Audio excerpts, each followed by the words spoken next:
Olá pessoal, aqui é a Gabi Oliveira. Hoje eu tô falando com vocês com dor de garganta e nariz entupido, então aguentem firme a minha voz só pra introdução. Prometo que na entrevista tá tudo bem. Gente, o episódio de hoje é com a Branca Viana. Eu já estava tão empolgada de poder falar com a Branca porque ela é fundadora da Rádio Novelo. Ela idealizou e apresentou o podcast Praia dos Ossos, que se vocês ainda não escutaram, corram para escutar agora. É muito bom. E a Rádio Novelo também produz vários outros, como A República das Milícias, que é um novo podcast disponível na Globoplay. Para mim, a Branca é a rainha dos podcasts, ela é uma visionária, então poder conversar com ela, ter essa troca, escutar como podcasts são produzidos, né? O que significa o poder, né, da escuta de uma história e não só, né, da gente assistir coisas visualmente. Para mim foi muito interessante. Eu acho ela fantástica, eu sou super fã e espero que vocês gostem da minha conversa com a Branca Viana. Tá legal? Gente, se cuidem, porque olha só, eu forcei a barra e agora minha garganta tá doendo. Então, se hidratem, tomem água, descansem. O mais importante é a gente ficar saudável, tá bom? Um beijo, gente. Obrigada.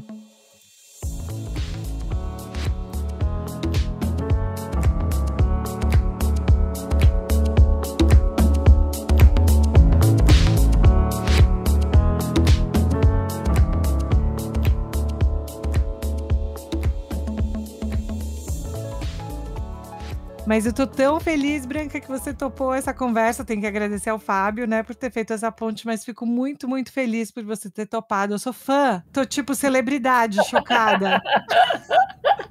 Sabe assim, quando você vê a celebridade na rua, que você fala... a primeira coisa que eu falei uma vez quando eu vi uma celebridade que eu admirava muito, eu falei, ai, que horas são? Você sabe o horário? Tipo, porque eu só queria me comunicar. Então, de verdade, fico super agradecida. Obrigada pelo convite, adorei. E aonde você tá agora, Branca? Eu tô em Nova York. Eu tô em Nova York agora porque meus filhos moram aqui. Eu vim visitar, tô aqui tem mais de 2 meses já que eu tô aqui, vou embora na segunda. Tô aqui há um tempão. Que legal. E eles estudam, trabalham? Eles são jornalistas. A minha filha mais velha é repórter, foi da Folha, foi da BBC e agora veio para cá fazer mestrado em Colômbia. O meu filho também é jornalista, também já fez esse mestrado e também está com a BBC. Todos os meus filhos trabalham na BBC. Uau! Eu não sei o que dá. Ele estava na BBC em Washington e agora ele está vendo onde é que ele vai. E ela na BBC em São Paulo. Uau! E ela está fazendo mestrado no quê? Está fazendo em jornalismo, em política, o mestrado em Colômbia. Que legal. É um mestrado que eles têm para mid-career, assim. E ela está fazendo em política, história oral, essas coisas. Que máximo. Eu fiz meu mestrado também na Colômbia e eu tenho, assim, as melhores memórias de Nova York.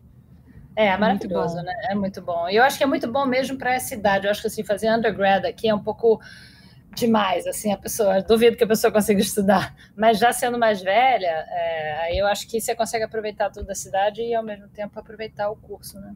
É verdade. E assim, como que tá Nova York? Eu não vou para aí desde a pandemia. Voltou? Tá viva? Qual que é a sua impressão? Tá igual? Não, tá igual. Tá ótimo. Ai, que bom. Me sinto mais feliz. Não, tá ótimo, porque aqui tá quase todo mundo vacinado, né? Não tem esse problema que tem em alguns lugares dos Estados Unidos, que realmente deve dar muito medo, né? Porque as pessoas não querem se vacinar. Mesmo você estando vacinado, você acaba pegando, né? Agora aqui não, aqui está todo mundo vacinado e agora então tem uma lei da prefeitura de que você tem que mostrar cartão de vacinação em todo lugar. Então você não entra em lugar nenhum sem mostrar a carteirinha. E já aconteceu com você? Quando você entrou em algum lugar, você teve que mostrar? Ou todo lugar. Não, todo lugar. Agora é todo lugar. Todo lugar. Não sei se lá, acho que farmácia nunca me pediu, supermercado não me pediram. Mas qualquer coisa que você vai ficar mais tempo, você tem tipo um restaurante ou um museu, qualquer coisa assim que você vai ficar, cinema, que você vai ficar mais tempo, você tem que mostrar. E a partir de setembro vai ser lei. Vai ser lei. E é um pouco um detour aqui, mas de curiosidade, como que é ter filho morando fora, assim, do ponto de vista de Porque assim, eu me sinto super culpada de morar longe dos meus pais, sabe? Eles sempre me incentivaram a morar fora, e eu moro fora já faz quase 15 anos, né? E minha irmã também em Los Angeles.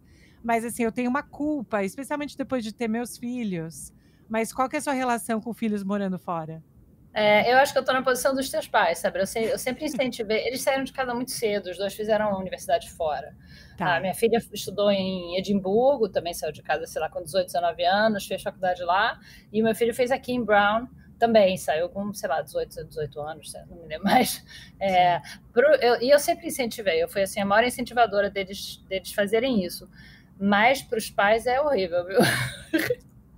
Devo dizer, quando a minha filha saiu de casa, ela foi a primeira, ela é mais velha. Quando ela saiu, assim, eu incentivei muito, muito, né? Ajudei em tudo que eu podia e tal.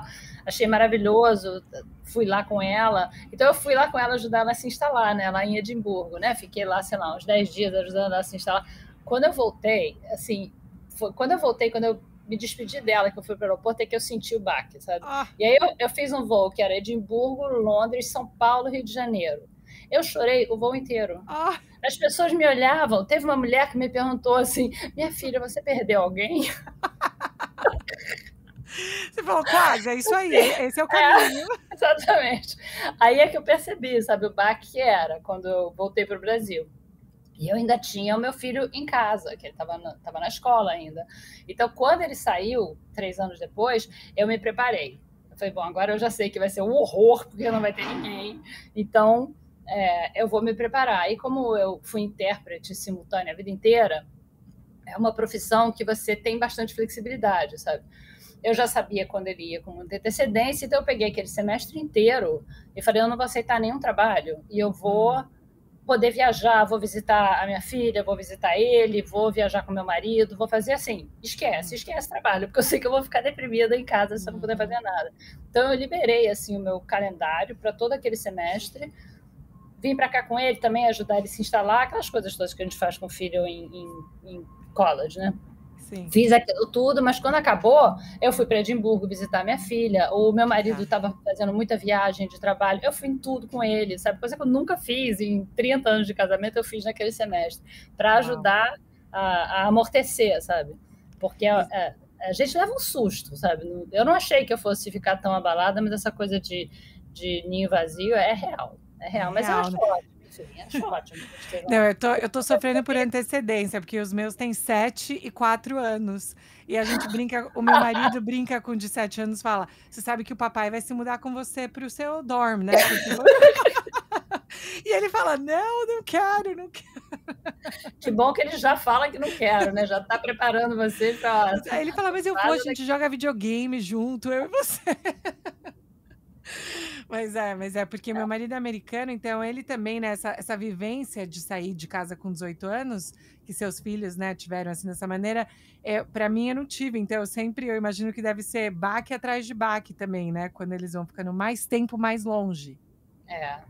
E depois os dois voltaram para o Brasil, foram morar em São Paulo muitos anos, sabia? Eu no Rio. São Paulo é mais perto, mas mesmo assim não é a porta ao lado, né? Não é ali do Então lado. eu já me acostumei, mas assim, eu faço o máximo possível para estar com eles sempre. E eu gosto muito de estar junto com eles nessas fases de transição, sabe? Vai se mudar. Eles se mudam muito, eles são dessa geração que o mundo é a casa deles. Então já moraram em tudo quanto é canto. Mas cada vez que eles se mudam de um lugar para o outro, muda de emprego, muda de país ou muda de cidade, eu venho ver. Tá. Porque eu quero ver, assim, como é o apartamento que eles estão morando, como é o bairro, conhecer os amigos, a namorada nova, o namorado novo, para quando a gente estiver conversando, eu conseguir imaginar, sabe? Eu conseguir ter na minha cabeça o ambiente em que eles estão, o lugar onde eles estão, a cidade em que eles estão. Isso para mim é super importante, sabe? Eu fico mais tranquila, assim, sabe? Achando que eu estou participando de alguma maneira mesmo, estando longe. E agora na pandemia eu fiquei sem ver meu filho 2 anos, né? Então eu estava desesperada. Já falei, gente, eu vou a pé para os Estados Unidos, não quero saber. Eu vou a pé, eu vou de clandestino em navio, eu vou. Eu vou dar um jeito de ir, porque 2 anos é demais. Com certeza. E essa vivência que você falou de sempre incentivar seus filhos a ir morar fora ou ir para o mundo, foi algo que você teve crescendo? Foi algo que foi a sua vivência com a sua família? Eu tive sim. A minha família também é bem nômade e muito espalhada pelo mundo. Tenho uma tia minha que veio para cá muito cedo, casou com um americano. Então eu tenho primos americanos. O meu tio casou com uma francesa. Eu tenho primos franceses que são americanos e brasileiros, franceses e brasileiros. E eu também morei aqui quando eu era criança, que meus pais vieram fazer pós-graduação em Berkeley. Eu vim para cá muito cedo, com 8 anos. Morei aqui uns 3 anos. Depois eu morei com essa minha tia, que tem os filhos americanos. Morei com ela também aqui, aí perto de você, em Newton. Ai, aqui do lado. É a próxima cidade de onde eu tô. Pois é, eu sou formada em Newton North. Eu me formei. Mentira! Gente, e É olha, o meu high school. Eu não sei como que era ele na sua época, mas o Newton North, hoje em dia, tipo, parece um campus de um college. É uma coisa, assim, maravilhosa. É incrível, era uma escola incrível, assim, realmente impressionante. Muito, muito, muito boa. Isso foi nos anos, nossa, também isso foi nos anos 80, sabe, assim, governo Reagan.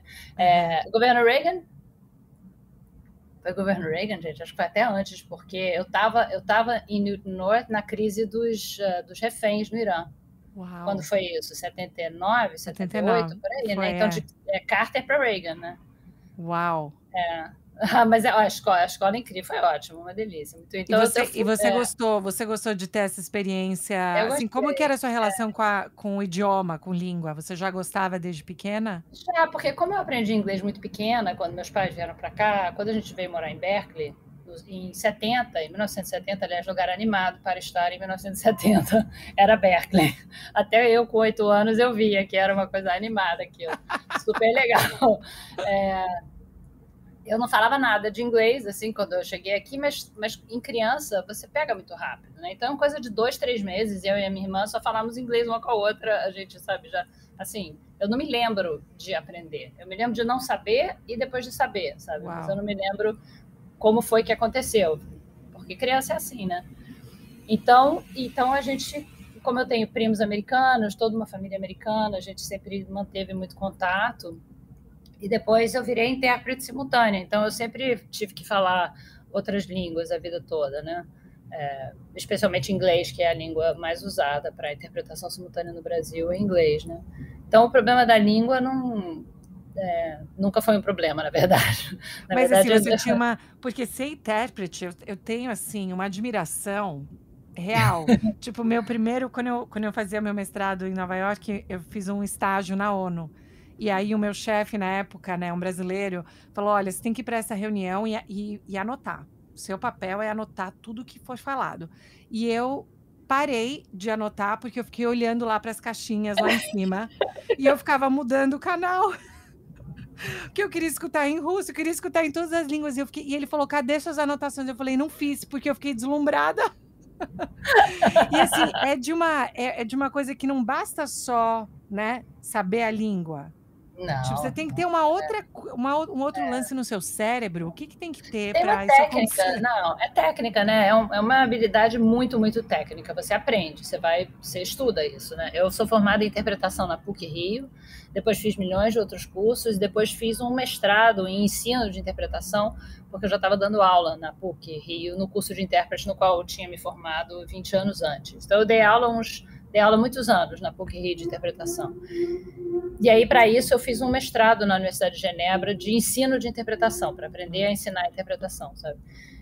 Porque é isso, é uma coisa muito, muito técnica, tem truques que você aprende, obviamente, com a experiência, como qualquer profissão, você vai melhorando, né? Mas você tem que aprender a dissociar as duas coisas, sabe? Não misturar as duas línguas, né? É o mais importante. A língua que entra e a língua que sai, elas têm que estar totalmente separadas, que é um hábito que a gente não tem na vida normal. Quando você fala várias línguas, você mistura elas todas. Eu imagino que na tua família seja totalmente assim, né? Uhum. Você mistura todas as línguas, né? Na minha família, a gente mistura tudo com a língua, porque tem gente de tudo quanto é lugar que fala várias línguas. Então, a gente fala uma espécie de um esperanto. Mas na cabine, você não pode fazer isso, obviamente, né? E tem vários truques que você aprende, de você fazer antecipação, sabe? Você meio que antecipa o que a pessoa vai falar. São questões sintáticas, sabe? Você consegue antecipar o que a pessoa vai falar, você consegue antecipar o verbo, você consegue antecipar o final da frase. E tem a parte toda de decorar vocabulário, porque, obviamente, congresso com interpretação é sempre congresso técnico. Ninguém vai chamar intérprete, que é um serviço caro, para ficar falando blá, blá, blá. Então, você faz congresso de medicina, de petróleo, de finanças, de seguro e das coisas mais estranhas que você faz uma vez. Sei lá, eu me lembro uma vez que eu fiz um congresso só sobre cupim. Então você ficou uma expert, nossa, Mas não só na interpretação, coisa. mas você ficou uma... E até hoje você lembra das coisas do cupim O ou já cupim, esqueceu? nada, absolutamente nada. Eu me lembro de ficar fascinada, tinha muitas imagens de montes de cupim, casas comidas por cupim, os vários tipos de madeira, tipo de cupim. Era um glossário assim enorme que eu usei durante 2 dias e nunca mais. Isso acontece bastante. É divertido, eu gosto. Eu gostava muito de ser intérprete, achava ótimo, sempre gostei. E você sente falta disso ou você não faz mais por tempo, imagino, né? Eu não faço mais por tempo, não dá. Hoje em dia não dá, eu tenho que me concentrar na Rádio Novelo, que é a produtora que eu criei junto com a Paula Scarpinho, Guilherme Alpendre, a Keren Moraes e a Flora Thompson DeVoe. A gente criou a Novelo em 2019. E não dá, né? Não dá para você criar uma empresa e fazer podcast, produzir e ainda fazer outras coisas, né? Não dá, tem que concentrar. Então eu parei de interpretar. Mas uma coisa que já me chamou a atenção é que você estava falando de querer entender onde seus filhos moram para poder ter a história na sua cabeça, né? Eu fico pensando como provavelmente todas as suas vivências de tentar antecipar coisas, montar histórias na cabeça e tudo isso, como isso também influencia no final como a gente é cuidador, né? Pai e mãe. Acho isso fantástico. Talvez, é verdade. Nunca tinha pensado nisso, mas é possível. Eu adoro histórias, na verdade eu gosto de histórias. Eu adoro imaginar a vida das pessoas, sei lá, que estão do meu lado em restaurante, ou eu adoro olhar dentro da casa de pessoas. Eu tenho essa mania. Bom, eu tô no meu closet, tá? Não me julgue. Eu tô no quarto de hotel. Mas eu gosto de olhar, sabe, ouvir conversa de pessoas, sabe, na praia ou em restaurante e tentar imaginar como é a vida delas, sabe, o que aconteceu na vida delas, quem elas são, o que elas fazem, do que elas gostam. E os podcasts que eu gosto de ouvir, que eu gosto de fazer, também são isso. São histórias de personagens que muitas vezes remetem a uma coisa muito maior, como foi o caso do Praia dos Ossos, né, que a gente fez sobre o assassinato da Ângela Diniz, em que a gente conta a história toda da vida dela, tudo que a gente conseguiu apurar da vida dela, mas que, na verdade, remete a questões muito maiores de violência contra a mulher, de machismo na imprensa, no judiciário. Eu adoro isso, sabe? Eu adoro isso, entender as coisas através da história das pessoas. Então foi daí que veio a ideia de começar essa produtora e de focar em contar histórias dessa maneira por via de podcast? Ou como que foi com o seu time, né, que vocês fundaram juntos, como que foi essa conversa de falar, gente, vamos nisso, tem futuro, tem produto, tem nicho, tem audiência, vamos nessa. Como que foi esse momento?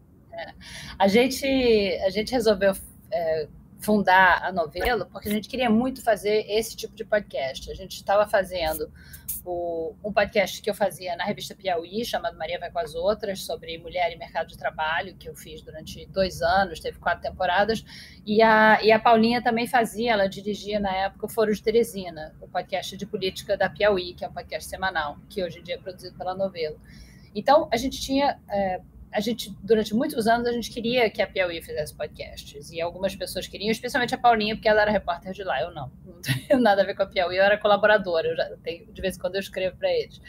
Mas, e aí, finalmente, eles toparam, e aí a gente propôs esses 2 podcasts, o Foro de Teresina e Maria Vai com as Outras, e quando a gente começou a fazer podcast, a gente viu que era isso que a gente queria fazer, que na verdade de todas as atividades que eu tinha, e que a Paulinha tinha, e que a Flora Thompson DeVoe também tinha, o que a gente mais gostava de fazer era podcast. Quando um dia a gente estava batendo papo, e eu comentei com elas a história da Ângela Diniz, porque a gente estava falando sobre um crime que a Paulinha estava cobrindo para Piauí, eu contei para elas essa história da Ângela Diniz, que tinha me marcado muito quando eu era adolescente. A gente percebeu que daria um super podcast. A gente falou, nossa, essa história daria um super podcast, mas a gente sabia que não daria para fazer na Piauí, que a Piauí não teria nem interesse, nem orçamento, e menos ainda equipe de podcast, porque obviamente a Piauí não é uma produtora de podcast, né? Eles fazem outra coisa. Aí a gente resolveu, sabe, dar o salto. Falou, não, vamos criar uma produtora nossa para a gente poder... A gente acredita no podcast, a gente acha que é algo que tem nicho, que tem público, que dá audiência, que tem futuro, comercial mesmo, que é uma coisa viável comercialmente. E vamos, sabe, vamos investir nisso, tempo, dinheiro, tudo. E foi assim que a gente criou a Novelo, para contar essas histórias. A gente já criou a Novelo tendo como primeiro cliente a própria Piauí, que achou ótimo não ter que ficar com a produção dentro da Piauí, porque para eles era uma confusão. Então, a gente já criou a novela com o Maria Vai com as Outras e o Foro de Teresina, já produzindo o Praia dos Ossos e o Retrato Narrado, da Carol Pires. Fantástico. Que é maravilhoso também, assim, muito incrível, sobre o Bolsonaro, meio que sobre quem é ele, né? De onde vêm as ideias dele, como foi a vida dele antes de ele virar presidente, né? Quem é essa pessoa, né? Com quem a gente tem que lidar e que é super importante a gente entender quem ele é, de onde ele veio. E aí a Carol, eu me lembro quando a Carol fez o pitch do Retrato Narrado pra gente, a gente não tinha nem escritório ainda, a gente estava usando um escritório, aliás, da própria Piauí, que eles emprestavam uma salinha assim pra gente. E foi lá que ela fez o pitch pra gente, sabe? Então a gente a novela já abriu com todas essas produções em curso. Uau. E aí aos poucos foi crescendo, hoje tá super grande. Não, e assim, claro, eu amo podcast, né? Eu sou assim, eu arranjo desculpa para ir dirigir, eu e meu marido falam, deixa que eu levo, deixa que eu vou, deixa que eu faço isso, só para eu entrar no carro e ficar sozinha escutando, né? E assim, eu amo, é terapia para mim. E eu comecei muito, assim, quando eu realmente me apaixonei aqui nos Estados Unidos por podcast foi com o Serial, né? Das histórias, especialmente a primeira temporada, né? Que para mim, assim, eu fiquei, assim, eu me pegava procurando coisa na internet, da mesma maneira que eu fiz na Praia dos Ossos. Eu entrei num buraco sem fundo, de querer ver foto, de querer escutar os vídeos, sabe? De querer ver os vídeos dos julgamentos. Nossa, eu entrei, assim, num negócio que eu falei, gente, isso nem era parte do meu mundo, mas virou. Né? E eu acho que eu fiquei pensando muito nisso. Quando vocês pensaram nisso, vocês tinham alguma ideia de pensar, seria legal que fossem 8 capítulos, 8 partes, ou meio que você vai montando e aí você vê quantos episódios ficam? Como que funciona isso? Depende um pouco da história, né? Você vai montando e vai vendo, mas a gente acha que você não deve passar de 8. 8 episódios já é muita coisa para você exigir do seu ouvinte, que ele te acompanhe por 8 episódios. Tem alguns casos, sei lá, o Projeto Humanos do Mizanzuki, por exemplo, que ele foi fazendo o caso Evandro, né? Que fez muito, muito sucesso e foi assim, acho que foi o primeiro podcast narrativo do Brasil que fez muito sucesso de público. E ele fez, eu não sei quantos episódios, 30 e tantos episódios, uma coisa assim, mas porque ele ia fazendo aos poucos à medida que ele ia descobrindo as coisas, né? Mas a gente acha que 8 episódios é um número bom. É raro você ter podcasts narrativos que duram mais do que 8 episódios, né? Normalmente eles duram, sei lá, de 5 a 8, é o normal para podcast narrativo no mundo, eu digo. O Retrato Narrado, por exemplo, tem 6. Tá. Quando a gente começou a fazer o retrato, ele tinha 8. No papel, no primeiro projeto da Carol, ele tinha 8. Mas aos poucos, na produção, a Carol foi vendo, e a equipe foi vendo, que não daria 8, sabe? Que não precisava de 8, que aquele assunto era um assunto... É um assunto difícil, né? Então, que não precisava, que dava para liquidar em 6 episódios. Então, depende muito do podcast, mas... Eu acho realmente que mais do que 8 é pedir demais. É muito compromisso do seu ouvinte. E eu amei os bônus. Mas tem os bônus, né? Eu também, né? Gabriele, meu nome é Gabriele, eu tô lá no bônus. Apesar de ser com um L só. E eu adorei que, né, tem a opção do... Tem 2, né? Tem com a tradução, né? Ou áudio. Eu também achei isso muito, muito interessante, né? Como que é essa ideia de você, quando vocês estão montando isso, tem que ter um fechamento, tipo, e a história acaba assim, né? De alguma maneira, vocês acham que isso é importante? Ou podem deixar entradas para continuar debates, pesquisas, comentários? Como que funciona o fechamento disso? Não, eu acho que não precisa ter conclusão, não. Eu acho que raramente tem conclusão, aliás. Né? Você vê o Serial, por exemplo, não tem conclusão, não tem como você concluir. Você está contando uma história real, que a vida daquelas pessoas cuja história você está contando vai continuar depois que você acabar o podcast. Né? Você pode chegar a conclusões suas a respeito do Serial, por exemplo, né? Uhum. Mas aquilo vai continuar, né? Então, eu gosto de deixar em aberto. Não porque eu queira continuar aquele podcast, aquele projeto se encerra em si, mas o tema não. Então, no caso do Praia, por exemplo, a questão de violência contra a mulher, questão de feminicídio e o papel do feminismo no combate ao feminicídio, e a questão da justiça também, né? Que é uma questão que a gente aborda no último episódio. Quer dizer, o que você faz com esses homens violentos? Adianta você ter leis mais duras? Adianta você ter sentenças mais longas? A gente tem cada vez leis mais severas e a violência continua imensa, né? Talvez aumentando por causa da pandemia, mas de qualquer modo continua imensa. Eu nem sei se aumentando, porque se você for pensar no passado, a mulher sempre apanhou, a mulher sempre foi estuprada. Se você for olhar, sei lá, para a Idade Média, para Roma, para a Grécia, assim, né? Mito grego é uma loucura, né? A mulher só apanha, só é estuprada, só é assassinada. Sempre foi assim. E a gente tem no mundo inteiro leis cada vez mais severas e a coisa não melhora. A violência não diminui como consequência disso. Então, a gente ficou pensando muito no final disso tudo. O Doca Street, o assassino da Anja, no fim das contas, depois do segundo julgamento, foi para a cadeia, foi condenado a 15 anos. É uma sentença longa para o Brasil, isso é uma sentença longa. Ele cumpriu 5 anos entre prisão fechada, semiaberto, condicional e tal.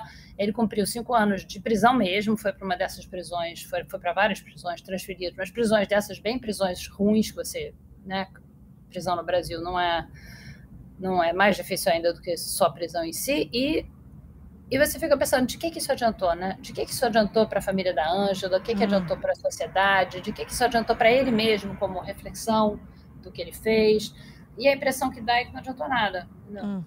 É melhor do que ficar impune, claro, óbvio, porque a pessoa não pode matar alguém e ficar impune, né? Mas será que existe alguma outra solução? Será que existem outras coisas que a gente pode fazer como sociedade, outras formas que a gente pode pensar em punição a ofensas, não só assassinatos, mas ofensas de um modo geral, crimes de um modo geral?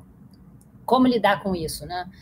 Em todo lugar, nos Estados Unidos e no Brasil, na China, na Rússia, que são os países com populações carcerárias maiores do mundo, são os 4 países com as maiores populações carcerárias do mundo, o crime não diminui por causa disso.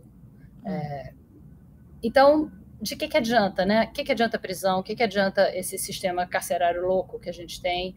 Como é que você pode achar que você vai ressocializar uma pessoa isolando ela da sociedade, colocando ela numa sociedade, numa comunidade inteiramente artificial, que é a comunidade de uma prisão, né? Se a pessoa comete um crime, você diz, não, essa pessoa tem que parar, refletir, pensar e ser ressocializada. E aí você isola a pessoa com vários outros criminosos numa comunidade totalmente artificial, e quando acaba a sentença, você joga essa pessoa de volta na rua, sem nenhum instrumento, sem nenhuma habilidade, sem nenhuma capacidade de lidar de novo com a vida fora daquela vida regimentada da cadeia, né? Assim, não faz muito sentido. É difícil imaginar como isso poderia dar certo. Dá errado, e é claro que vai dar errado. Então, a gente, no último episódio do Praia, a gente começou a ler sobre justiça restaurativa, que é uma das muitas soluções que as pessoas que trabalham com isso tentam implementar em pequenos projetos pilotos aqui e ali, em alguns lugares do mundo. No Brasil tem alguma coisa, no Canadá tem bastante, na Austrália, Nova Zelândia também tem bastante, mas enfim, essa é uma só das soluções, é uma solução muito trabalhosa, muito custosa, que só serve em pequenos casos, em poucos casos, não vai servir para a massa da população carcerária, isso não vai servir. Mas é uma coisa que, como você perguntou, a gente deixa em aberto. Sim. A gente fala de justiça restaurativa, mas a gente não chega a uma conclusão. Sim, justiça restaurativa é a solução, não é a solução. Cadeia é a solução, não é a solução. Porque não tem solução, por enquanto. Tem várias coisas sendo tentadas. É só uma questão, assim, é você levantar a questão para as pessoas pensarem, para a gente não entrar naquele automático. Não, o Doca matou a Ângela, ele tem que ir para a cadeia para sempre. Ou ele tem que ser condenado à morte, que é uma coisa que a gente viu muito em rede social, em reação de rede social. As pessoas dizendo, com relação ao assassinato da Ângela, as pessoas dizendo, por que não tem pena de morte no Brasil? Esse cara tinha que ter sido morto. Por que não tem prisão perpétua no Brasil? Por que ele está solto? E a gente ficou um pouco espantada, sabe? A gente começou a pensar, sabe? Mais profundamente. Teve esse efeito na gente, eu espero que tenha tido esse efeito em outras pessoas também, de pensar, o que a gente faz, né? O que a gente faz com essas pessoas que cometem infrações, violências, ofensas? Não precisa nem ser uma coisa tão grave quanto o que o Doca fez.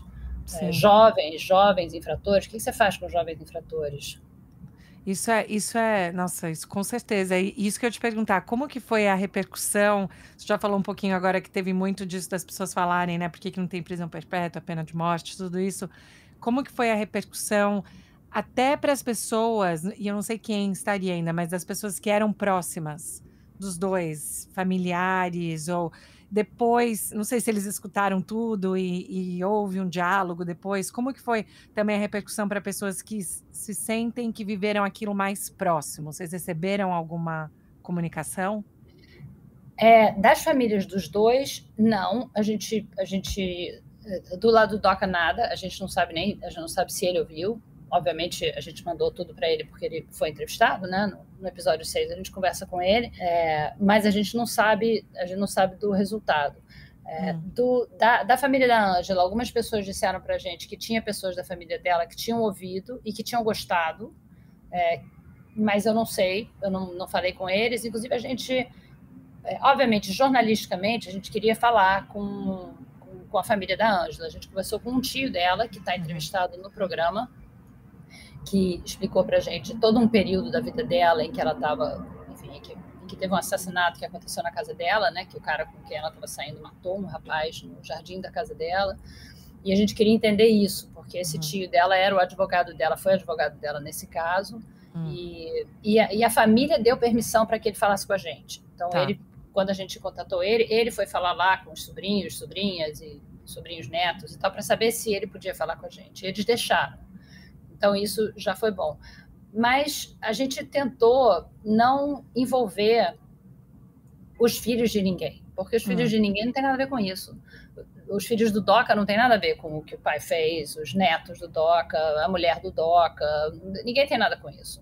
Ninguém que não estava envolvido naquela história tem nada a ver com isso. E não é justo a gente ir atrás dessas pessoas e querer aspas dessas pessoas só por causa do nosso furo jornalístico. Tem uma questão ética aí muito importante, que é uma coisa meio óbvia, mas que eu acho que eu nunca tinha parado para pensar, porque a gente que tem uma vida que não envolve assassinatos, a gente não pensa nisso. A gente tem uma vida muito protegida, né? Eu sou uma mulher branca, de elite. Não é uma coisa que eu viva na minha vida. Eu não moro num lugar onde meu irmão vai ser assassinado. Então, o que a gente viu no caso da Ângela, e que é o que acontece em casos de assassinato, é que a família inteira é destruída. O assassinato ele vai muito além da morte daquela pessoa. No caso da Ângela, destruiu todo mundo da família dela. Destruiu os irmãos dela, a mãe dela, tios, a irmã dela, todo mundo. A família foi completamente destruída, desfeita, depressão, mortes, suicídios, tentativas de suicídio. Foi uma coisa horrível, uma coisa realmente horrível. Em parte por causa do próprio assassinato, que é uma coisa de uma violência que realmente te arranca do normal da sua vida, mas também por causa da repercussão, né? Da maneira como a Ângela foi tratada na imprensa. Ela foi achincalhada completamente na imprensa, como tendo sido culpada pela própria morte por causa do comportamento dela. Como se falavam dela como se o Doca fosse um mero instrumento ali, que, na verdade, o destino dela era ser assassinada. Ela tinha um comportamento de buscar muita liberdade sexual, uma mulher que sabia o que queria, que era muito sexy, era muito sedutora, os homens se apaixonavam por ela e ela dispensava o homem assim de um lado para o outro, ela fazia o que queria nesse sentido de liberdade sexual. E que a gente ouviu muito isso das pessoas que conheciam ela na época. Se não fosse o Doca, era outro.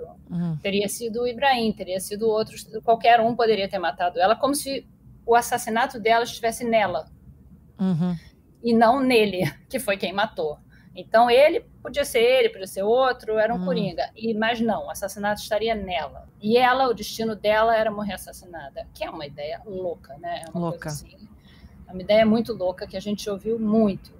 E isso abalou também muito a família dela, os amigos dela, sabe? A gente sentiu isso nas entrevistas que a gente fez. Foram entrevistas delicadas, muito sensíveis. A maioria das pessoas com quem a gente falou nunca tinha dado entrevista na vida. Pessoas já bem mais velhas, se lembrando de um momento muito traumático da vida delas. Muitas vezes um momento muito traumático no qual a pessoa não pensava há 40 anos. Então a gente força a pessoa a relembrar isso, a puxar aquilo tudo que estava lá no fundo, a pessoa sofre de novo. É difícil, a gente fez tudo com o máximo de cuidado que é possível ter. Na verdade, a pessoa vai falar, né? Mas a gente tenta a gente tentou tratar da maneira mais delicada possível, tentando entender o que era possível, o que a pessoa realmente queria falar, o que não queria falar. Em muitas entrevistas as pessoas choravam. Então, foi delicado. Foram 2 anos assim de uma apuração bastante delicada. Não, eu imagino. E uma das coisas que também sempre eu fiquei muito impressionada, né? Primeiro que a sua voz também é fantástica, assim, a voz de vocês, porque eu acho que também tem uma coisa, né, do ouvinte se sentir parte ali daquele círculo, né, de escutar a história.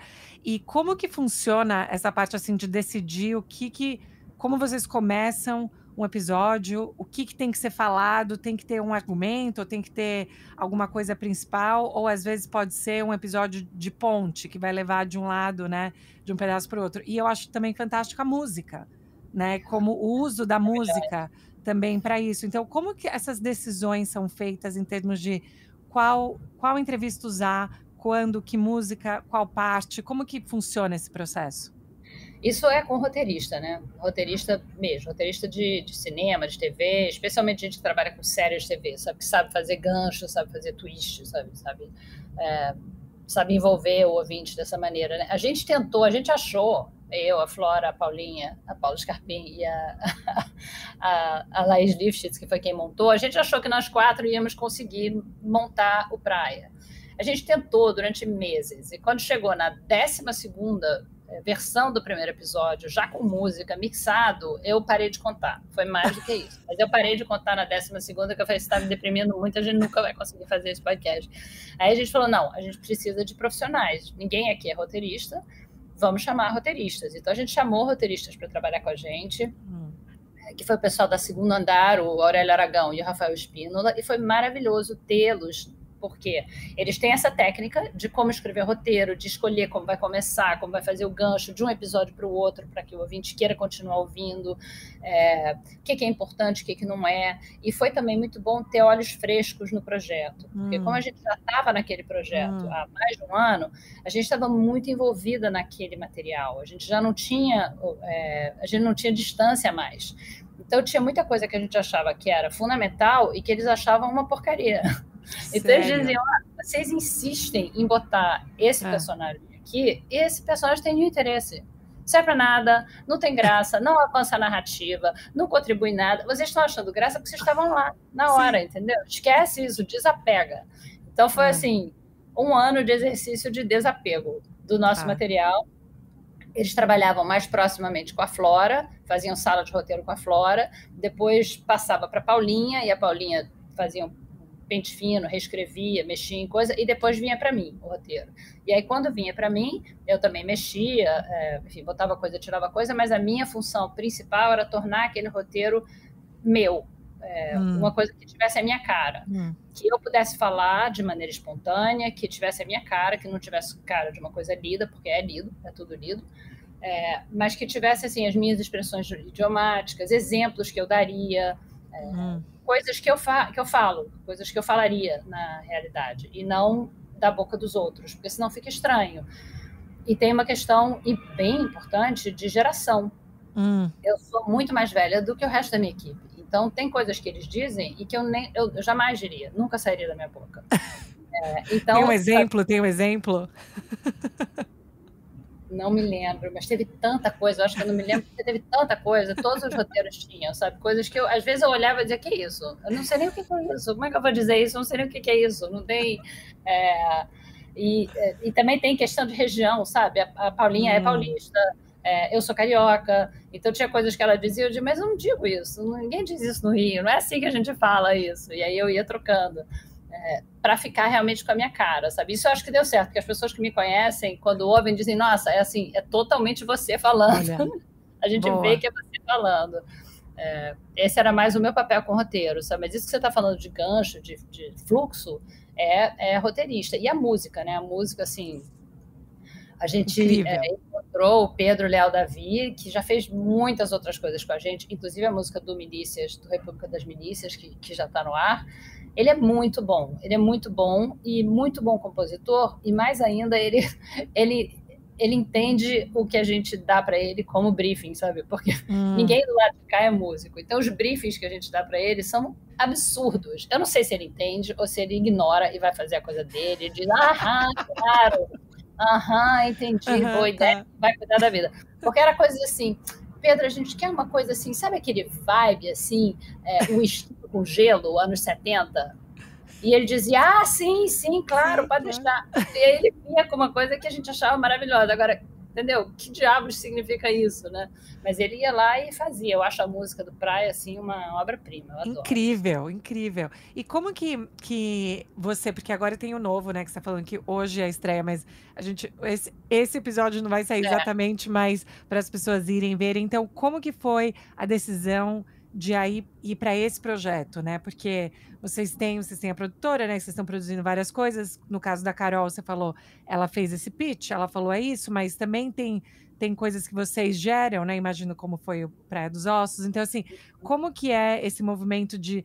Tem uma história que a gente identificou que a gente quer contar? Ou também tem pessoas que vêm para vocês e falam, olha, tem uma história que eu quero contar, ou que eu queria contar com vocês, ou como que funciona? E aí, como que vocês acabaram nesse, né, no novo? Tem as duas coisas. Tem histórias que a gente quer contar, como Praia e como Retrato Narrado, e como outros que eu não posso te contar, porque ainda não saíram. Mas que, assim, nos próximos meses, até o final do ano, meio do ano que vem, vai ter vários outros que a gente está produzindo agora e que são histórias que a gente quer contar e a gente vai atrás, sabe, das pessoas para contar. E tem outros casos, a gente produz muita coisa para cliente, né? Então a gente trabalha a gente produz o podcast da 451, a revista literária 451, que aliás eu amo, é um dos meus podcasts favoritos.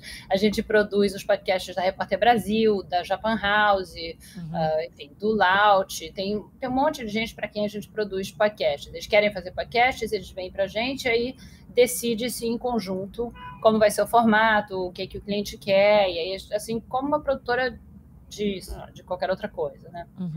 Por encomenda, né? E aí, o projeto do República das Milícias, que é o livro do Bruno Paes Manso, é um projeto com a Globoplay. A Globoplay, o Bruno e a Globoplay nos procuraram para produzir esse projeto. Então, porque a Globoplay quer cada vez mais trabalhar com produtoras independentes de podcast. Eles têm os podcasts que eles produzem in-house e eles têm também podcasts que eles produzem com outras produtoras, como é o caso da Novelo. Então, eles nos procuraram, a gente já conhecia o livro, todo mundo já tinha lido, o livro é incrível, principalmente para quem mora no Rio de Janeiro, é um livro fundamental, mas não, para quem é brasileiro é um livro fundamental. O Rio de Janeiro é sempre um trailer do Brasil, né? Sim, então, olha que boa essa, um trailer do Brasil, total. Aguardem, né? Então, assim, mas especialmente para, enfim, eu que sou carioca, que moro no Rio e morei no Rio a minha vida inteira, é muito assustador, muito incrível, mas também te ajuda. Essas coisas são muito assustadoras, mas eu, pelo menos, funciono assim. Se eu entender, eu fico mais calma. Eu preciso entender de onde vem, historicamente, de onde vem. Se tem algum framework que me ajude a entender aquilo, que eu consiga encaixar, pelo menos eu entendo o que está acontecendo. Eu não tenho nenhum controle sobre a violência das milícias no Rio de Janeiro, mas pelo menos eu entendo de onde veio, eu entendo o que é, eu entendo como funciona, e o livro do Bruno tem esse papel, que me ajuda as minhas angústias de brasileira e especialmente de carioca. A gente ficou muito animado, a gente ficou muito feliz de poder produzir esse podcast, a equipe foi toda da Novelo, a Globo foi muito generosa nesse sentido, sabe, de não interferência editorial no podcast, obviamente a gente checava tudo com eles, a aprovação deles e tudo, e ficou incrível, incrível. Quando as pessoas ouvirem esse teu episódio, já vai estar no ar, acho que 2 episódios já vão estar no ar, talvez 3. Tá. E ficou muito, muito bom, muito impressionante, porque tem todas as entrevistas que o Bruno fez para o livro, que ele gravou no celular dele mesmo, sabe? Sem muita qualidade de áudio, a gente conseguiu melhorar, mas que dá uma textura, sabe, ao podcast. Tem entrevistas que ele gravou depois, que tem uma qualidade de som melhor, tem arquivo, tem material de arquivo, e tem locução, tem a locução dele. E tá incrível, ele fez entrevistas extras, então tem coisa no podcast que não tem no livro. Legal. Então, para quem lê o livro, o podcast continua sendo interessante, e vice-versa, né? Porque o livro é um livro, então ele desenvolve mais, né, certas ideias, ficou muito legal, é todo contado, é toda essa história contada através de personagens, que é a maneira que você faz um bom podcast, né? O ouvinte vai se identificando com aquelas pessoas que estão ali falando, que estão contando as suas vidas, e com isso consegue entender questões muito maiores, que são os meus podcasts preferidos. O Praia faz isso, a gente conta a história da Ângela Diniz, na verdade a gente está contando a história de machismo estrutural, patriarcado, feminicídio, por que acontece feminicídio, reação da imprensa. No caso do Milícias também é isso, a gente está contando a história da Milícias, na verdade a gente está contando a história do Brasil no século XX e XXI, até anterior, e a questão da violência no Brasil, né? de sermos um país muito violento, e de como funciona essa violência, de como ela é realmente uma violência estrutural e estruturante. E você entende isso no podcast através daqueles personagens que estão lá, sentados num bar, ou na Central do Brasil, sabe? Numa comunidade, contando as suas histórias. Isso eu acho uma maneira muito boa de entender os grandes problemas do país. Isso eu, assim, como professora, eu também acho que é muito, muito pedagógico, né? Cada vez mais eu me pego, ao invés de colocar, às vezes, texto, eu coloco podcast para os meus alunos escutarem, e isso vira, né? Tá lá no meu programa. E aí eu tenho que colocar, são 8, né? São 8 partes, ou 6 episódios, o que seja. Tem que colocar durante o semestre, mas para daí ter uma discussão. E eu acho que dessa maneira é uma maneira que às vezes quebra muitos estereótipos ou até audiências que talvez não entrariam naquilo, né? Ou por preconceito, ou por medo, ou por achar a minha ideologia é X, a sua é Y, então a gente nunca vai se entender. Então é quase que uma entrada, né? Despretensiosa, mas muito potente, né? É a sensação que eu tenho, especialmente para mim o Praia foi assim, e tô super animada para escutar esse. Mas vocês sentem que tem uma questão de responsabilidade, por exemplo, de estar no Brasil nesse momento, né? Ser brasileira. E assim, a gente tem que contar histórias que vão direto nas coisas que importam. Não dá para não falar das coisas que importam. Existe isso ou também tem aquela questão, não, mas a gente também quer ser criativo, quer fazer coisas que a gente queira fazer, né? Não é o que dita a agenda ou o interesse. Na novela, você está perguntando? Sim. Na novela. Acaba que na novela, as coisas que a gente quer fazer são as coisas que a gente acha que são importantes para o Brasil, né? A gente vive brincando que um dia a gente vai ter podcast de moda, de horóscopo, de, sei lá, crítica de cinema, sabe? Umas coisas assim mais light. Mais light, né? Podcasts sobre literatura, umas coisas assim mais agradáveis, que são podcasts, inclusive, que eu gosto de ouvir, que eu adoro ouvir. Mas na novela acaba que a gente, entendeu? Não adianta. O que a gente acaba fazendo são essas coisas mesmo. A gente tem podcasts sobre raça, sobre violência no campo, feminicídio, Bolsonaro, milícia, é tudo assim. É tudo assim. Meu pai e minha mãe sempre brincavam comigo quando eu estava fazendo meu doutorado. Eles falavam, pra gente saber quais são os livros da Gabi, é só a gente ver os títulos mais tristes. É dela o livro. Não tem livro, não tem nada positivo aqui, só tinha assim, sabe? Umas coisas assim muito tristes. Mas o quanto te afeta pessoalmente? Ou você sentiu que, por exemplo, está imersa num projeto por 2 anos, fica assim, por exemplo, você tem problema para dormir, você fica pensando naquilo, você tem pesadelo, você projeta em amigos e família, sabe? Coisas que estão acontecendo. Como que você negocia estar tão imersa num projeto e viver sua vida, ter seus filhos, né? Enfim, ser feliz de alguma maneira. É verdade. Afeta muito, viu? Olha, eu devo dizer que afeta muito e eu não sei muito como resolver ainda. Eu ainda não consegui. Eu não sei se tem uma maneira de você resolver. É impossível você não ser afetado por essas coisas, né? Ainda por cima da minha posição, que é uma posição de muito privilégio, você se sente muito mal, né? Tendo esse privilégio todo num país tão injusto, num país tão cruel, tão violento como o Brasil, tão desigual como o Brasil, não tem como eu ir cuidar da minha vida de mulher privilegiada sem pensar nisso, sem levar isso a sério e sem querer contribuir de alguma maneira. Eu não sei se a gente consegue contribuir ou não, mas a gente tenta.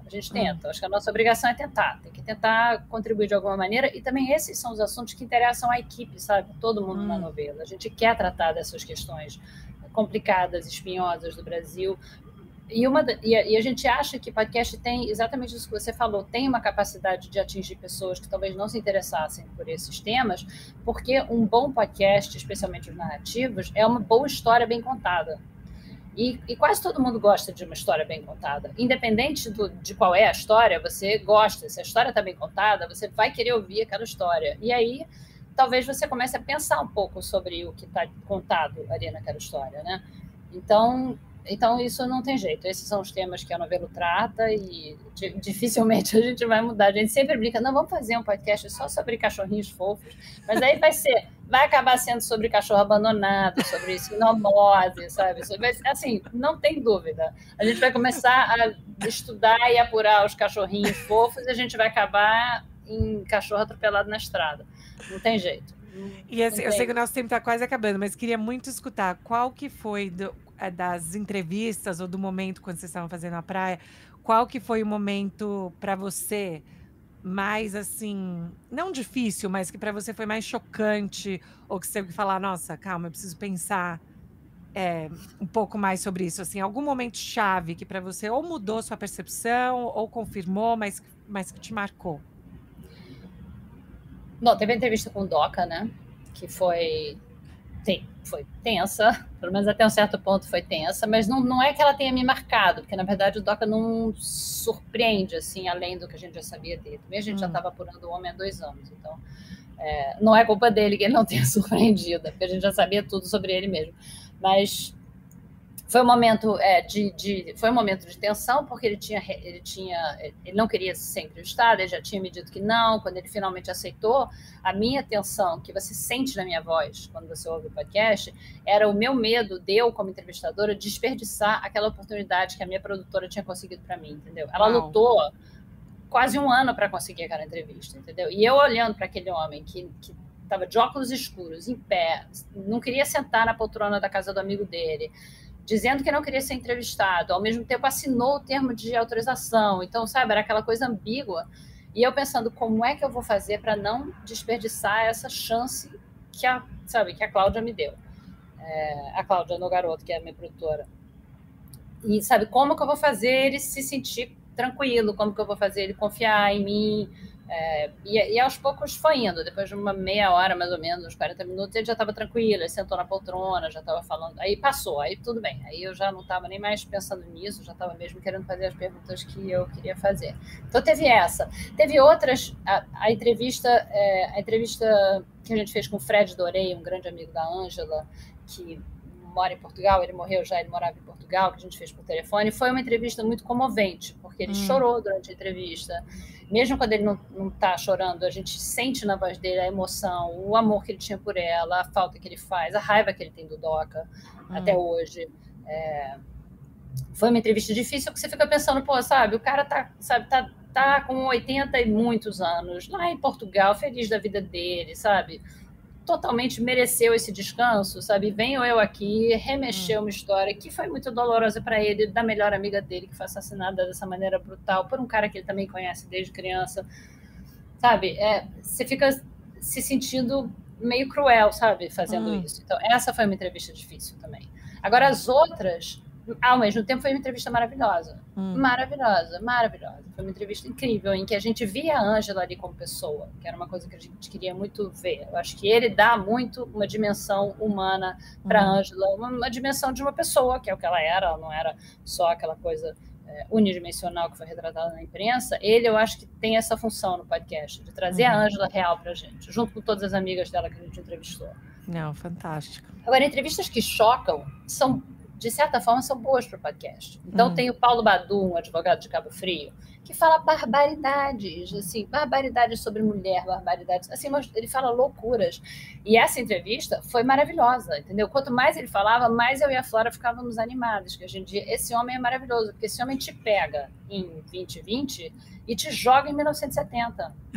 E você ouvindo ele falar, você como ouvinte, ouvindo ele falar, você entende o ambiente em que a Ângela cresceu, o ambiente em que ela viveu, o ambiente em que essa morte aconteceu.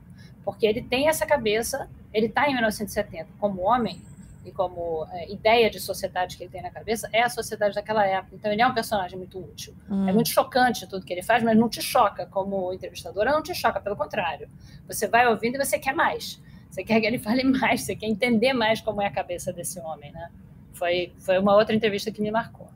Isso, assim, o talento de vocês, eu só posso, assim, aspirar a ter esse talento de ser firme, mas ter empatia, né? E fazer com que realmente, assim, em nenhum momento, para mim, né, como ouvinte, para mim era assim, eu confiei completamente, né, no processo. E eu acho que isso é algo que, enfim, eu nem agora eu te conheço, que bom, mas assim, sabe, assim, eu acho que é um poder tão grande, assim, dessa confiança, de ir lá, entender. E eu também fiquei muito comovida, como eu falei, com o bônus, com a conversa com o filho.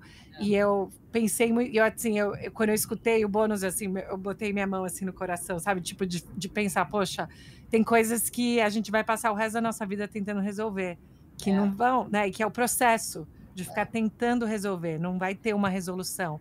E vocês poderem trazer um pouco disso para muita gente envolvida. Essa foi uma outra entrevista que foi muito difícil, foi feita no início do processo, foi uma das primeiras que a gente fez.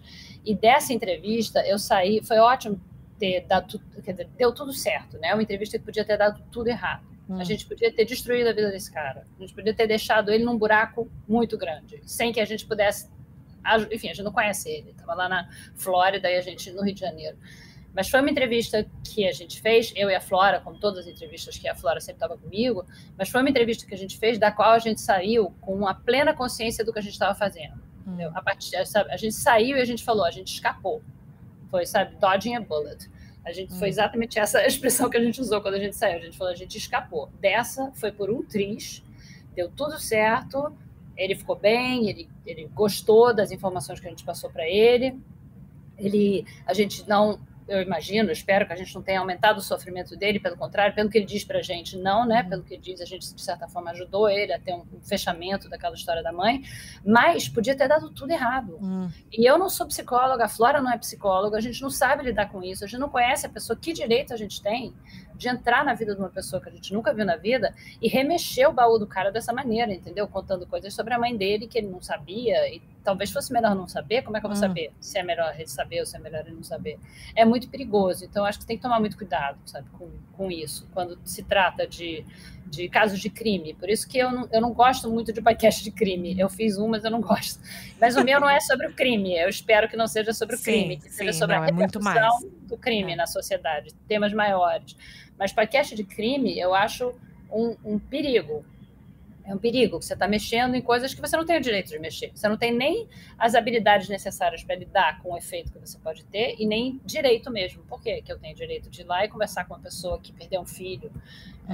Sabe, eu não tenho esse direito. Isso é da vida da pessoa. E se der errado, eu não tenho as habilidades para lidar. Eu não sou terapeuta. É muito perigoso. Isso é uma coisa que a gente pensa o tempo todo e que ao longo de todo o Praia a gente pensou e que a gente continua pensando. A gente só lida com um tema difícil. Mas fantástico. E assim, só para fechar, porque eu sei que a gente já está aqui no horário, só para fechar, fala para mim, então, já que você está agora em Nova York, e assim, para o tema aqui do Uma Estrangeira também pensar, quais são suas coisas preferidas dos Estados Unidos ou de Nova York e suas coisas preferidas do Brasil? A minha coisa preferida de Nova York é o Central Park. Não há dúvida, é isso. Eu gosto, é o que eu mais gosto daqui. Mas eu gosto muito dessa cidade, eu realmente gosto muito dessa cidade. Eu gosto dos Estados Unidos, passei uma boa parte da minha infância aqui. Eu me sinto bem aqui, entendeu? Eu falo bem a língua, eu conheço bem assim, a cultura, sabe? Eu tenho família aqui, é um lugar onde eu me sinto bem, apesar de todos os problemas dos Estados Unidos, que são imensos e complicados, e em muitos sentidos parecidos com o do Brasil. Eu gosto daqui, mas eu gosto do Brasil, eu gosto de morar no Brasil, eu sou brasileira, eu nunca quis emigrar, eu não gostaria de morar fora 10 anos, 15 anos, sabe? Um ano, uma coisinha assim rapidinho, eu acho maravilhoso, vou para qualquer lugar. Por um ano você pode me levar para qualquer lugar. Eu topo qualquer coisa, não precisa nem saber onde é, entendeu? Tem que pegar avião e ir, eu já estou indo. Mas eu gosto do Brasil, eu gosto de morar no Brasil, eu sou brasileira, eu quero, sabe, tá no Brasil, viver no Brasil, tá com as pessoas no Brasil, eu gosto de falar português, eu gosto de comida brasileira, eu gosto da cultura brasileira, eu gosto de calor, adoro calor, moro no Rio.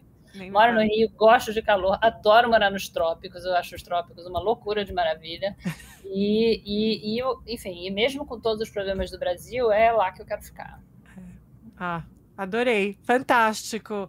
Branca, muito obrigada pelo tempo. Espero que você aproveite aí o último final de semana, né? Que segunda-feira você falou que você vai embora, então aproveita aí com as crias.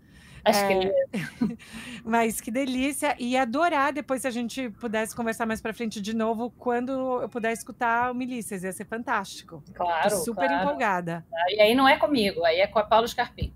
Mas aí você fala com ela e vai ser ótimo, você vai adorar falar com ela. Ela é sensacional. Adorei, mas obrigada de verdade pela oportunidade, pela chance, foi uma honra. Obrigada.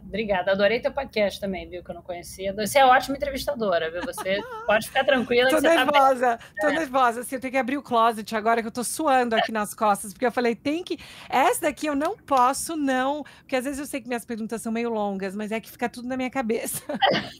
Mas a tua entrevista com a Patrícia Campos Mello é a melhor entrevista dela que eu já ouvi. Sério? Sério, muito boa. Muito boa, eu adorei. E olha que ela dá muita entrevista, né? E eu acho ela o máximo, já ouvi muitas, mas a tua é a melhor. Ai, adorei. Nossa, foi outra honra ali também, porque eu amei o livro dela, né? Então eu acho que começar com aquela abertura do livro dela para mim centrada humana na pessoa, né? Assim, então, mas que se legal. Se algum dia você quiser um plano B de entrevistadora, você já está garantida. Adorei, fantástico. Obrigada, Branca. Adorei. Obrigada a você. Tchau. Tchau, obrigada.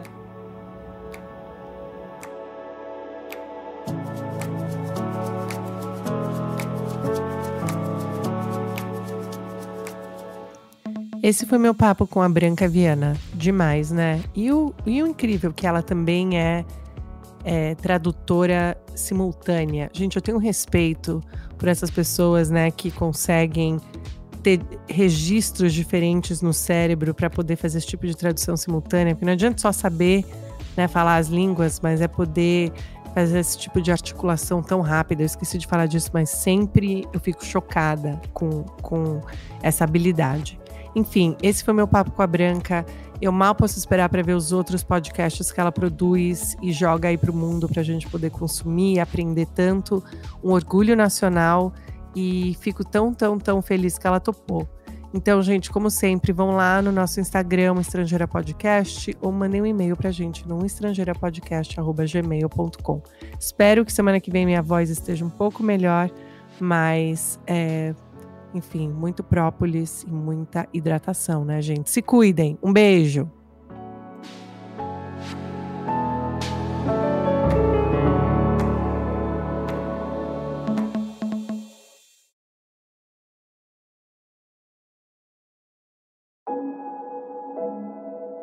Esse podcast foi editado por Fábio Guerrara.